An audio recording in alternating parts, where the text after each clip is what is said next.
Indian രാഷ്ട്രീയ ചരിത്രത്തിലെ വളരെ ശ്രദ്ധേയമായ ഒരേടാണ്. ഞങ്ങൾ ആരെയും വിലമതിക്കുന്നില്ല. ആരുടെ സമരമായാലും പ്രക്ഷോഭമായാലും അതിനെ ഞങ്ങൾ ഗൗനിക്കില്ല.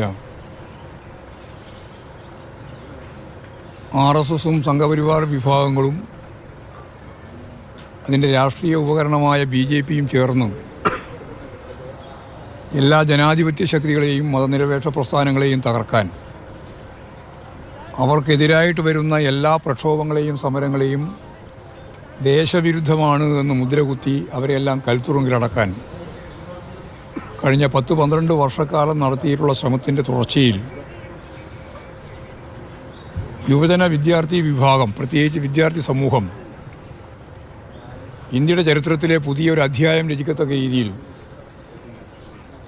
RSSൻ്റെയും സംഘപരിവാർ വിഭാഗത്തിൻ്റെയും അതിൻ്റെ ഭരണകൂട ശക്തികളെ ആകെ വെല്ലുവിളിച്ചുകൊണ്ട് വമ്പിച്ച രീതിയിലുള്ള ഒരു ജനകീയ മുന്നേറ്റം സൃഷ്ടിക്കാൻ സാധിക്കത്തക്ക രീതിയിലുള്ള നിലപാടുകൾ സ്വീകരിച്ചപ്പോൾ ഇന്ത്യൻ പ്രതിപക്ഷത്തിന് എല്ലാവർക്കും, ആദ്യം ഇതിനോടെല്ലാം മുഖം തിരിഞ്ഞു നിന്നിരുന്ന കോൺഗ്രസ് ഉൾപ്പെടെയുള്ളവർക്ക് ഈ സമരം കണ്ടില്ല എന്ന് നടിക്കാൻ പറ്റാത്ത സാഹചര്യം വന്നപ്പോൾ അവരെല്ലാം ഈ വിദ്യാർത്ഥി യുവജന പ്രസ്ഥാനത്തിൻ്റെ അതിൻ്റെ ഭാഗമായിട്ടുള്ളതിൻ്റെ വളരെ ചുരുക്കം മാസം മാത്രമായിട്ട് ആരംഭിച്ച ഒരു പ്രസ്ഥാനം എന്ന രീതിയിൽ CJPയുടെ വലിയ മുന്നേറ്റമാണ് യഥാർത്ഥത്തിൽ ഇന്ത്യ കണ്ടത്.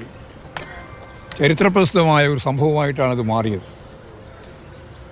ഒരു തരത്തിലും രാജിവെക്കില്ല എന്നായിരുന്നു BJPയുടെയും ഗവൺമെൻറ്റിൻ്റെയും നിലപാട്.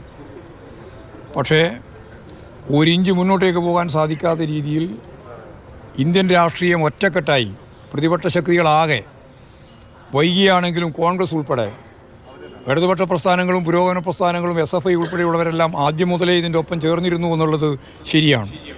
അവരെല്ലാം ചേർന്ന് നടത്തിയിട്ടുള്ള ഉജ്ജ്വലമായ ഒരു പോരാട്ടത്തിലൂടെ ഈ ഇന്ത്യ ആഗ്രഹിക്കുന്ന രീതി, ഇന്ത്യൻ പോരാട്ട ചരിത്രത്തിന്റെ ഭാഗമാണ് ഇന്നത്തെ ഈ സമര വിജയം എന്നുള്ളതാണ് CPM സംസ്ഥാന സെക്രട്ടറി പറയുന്നത്.